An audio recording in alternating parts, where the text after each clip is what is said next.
কুষ্টিয়া দৌলতপুরের পদ্মা নদীতে টর্নেডোর প্রভাব দেখা গেছে আজকে। কুষ্টিয়ার দৌলতপুর কোলদিয়ার এলাকার পদ্মা নদীর পাশ থেকেই এমন টর্নেডোর সৃষ্টি হয়েছিল, কিন্তু তেমন কোনো ক্ষয়ক্ষতি হয়নি। সারা কুষ্টিয়া জুড়ে, বিশেষ করে ভেড়ামারা, জুনিয়াদহ এদিককার অঞ্চলের এবং কোলদিয়ারের অঞ্চলেরও মানুষ এটাকে প্রচুর পরিমাণে ভিডিও বার্তা ফেসবুকে পাঠিয়েছে এবং লাইভ সম্প্রচার করেছে। সেখান থেকে আমরা আপনাদেরকে ভিডিওটি নিয়ে দেখানোর চেষ্টা করছি।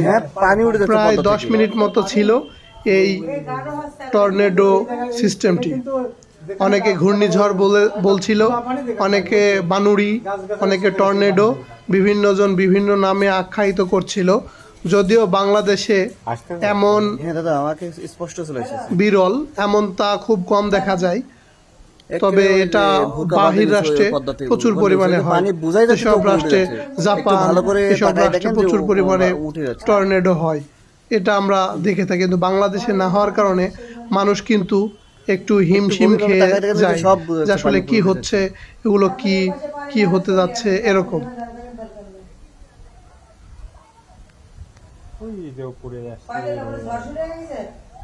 উপরে দেখছেন কত দূর চলে গেছে, দেখেন উপরে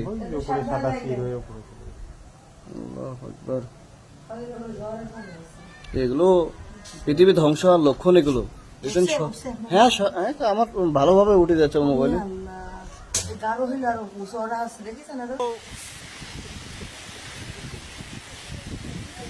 দেখছো কত বড় হয়ে উঠেছে।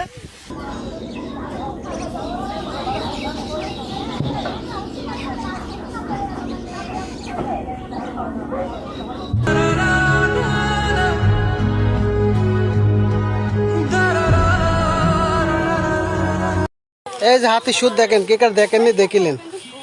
এই যে নদীর মাঝখানে চলে এসেছে, নদীর মাঝখানে এসেছে হাতির সুর। শোনা যেত এটা পানির মধ্যে আছে বর্তমানে, অনেক উপরে উঠছে, অনেক উপরে, এই অনেক উপরে উঠছে, উপর পর্যন্ত উঠছে। এই সাদা সাদা দেখা যাচ্ছে। এই কেটা রে, নিচে যায় না, নিচে যায় না, কেটা জলছে কিন্তু গেলে মরণ। হাতির সুরের মতন সেম দেখতে। বন্ধ করা হয়ে গেছে, দেখছো? ওই দেখো লোক সব যায়, লোক সব পলাই। ওই গ্রামে ঢুকে যাচ্ছে, যে গ্রামে ঢুকে গেল, গ্রামে ঢুকে যাচ্ছে যে। আল্লাহ আকবার, কি হবে ঠিক নাই, যে গ্রামে ঢুকে যাচ্ছে। ওই যে আমার ভিতর দিয়ে কালো ঢুকছে, কালো ঢুকছে এখন আবার। ওই দেখো, দেখো এদিকটি সব, এদিক কিছুই নাই, এদিক সাদা, এই সাইড আবার সাদা, কিচ্ছু নাই।